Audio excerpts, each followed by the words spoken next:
Hello, ladies and gentlemen. Let me tell you a story.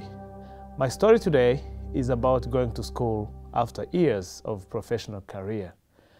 Some years back, I was working in my country, Rwanda, and I was relatively happy. Everything was going well. But it came to my mind that if I want to be successful in the long run, I needed to take further studies. I had to go for higher studies, postgraduate studies. First of all, I had to find a place to study, so I had to think and look around. I tried different countries, China, Germany, United Kingdom, and other countries.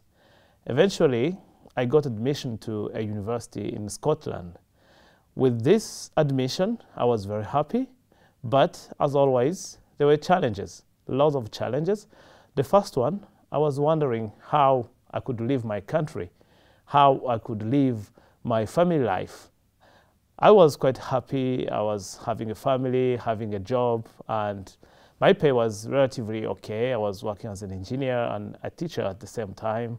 So it was challenging for me to move out of my comfort zone and go in a new place where I didn't know anybody, go to a new work environment, go to a new culture, and eventually go back to student life.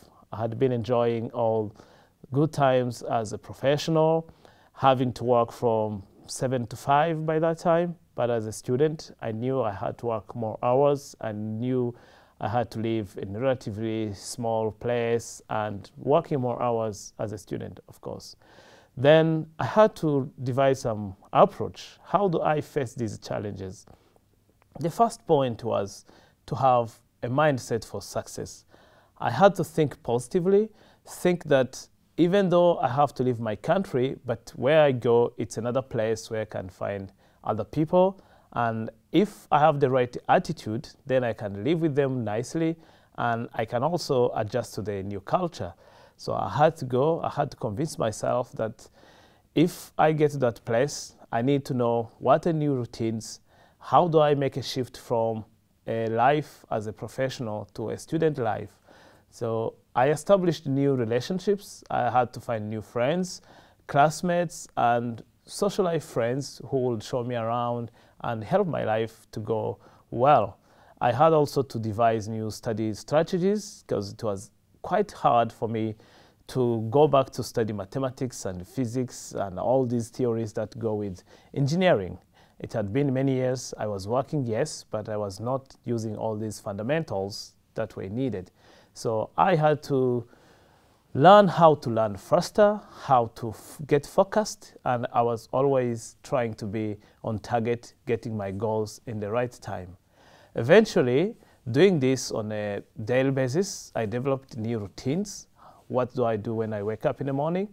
And I had a plan for every single day with my to-do list. What do I do first? What do I do next? What do I do in the evening? Besides the challenges of studying, although I had moved away from my family, I still had the responsibilities to take care of my family.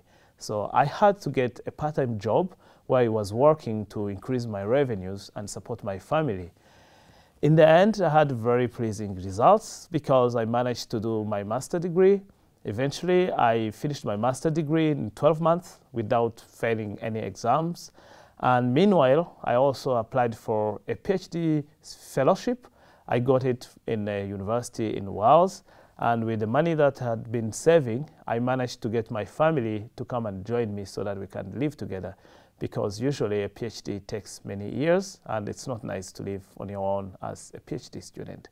So I was very happy with the results of my resolve because I had a growth mindset where I would never say this is not possible, but I would always focus on what is possible. If something doesn't work out as expected, I always try to find alternatives.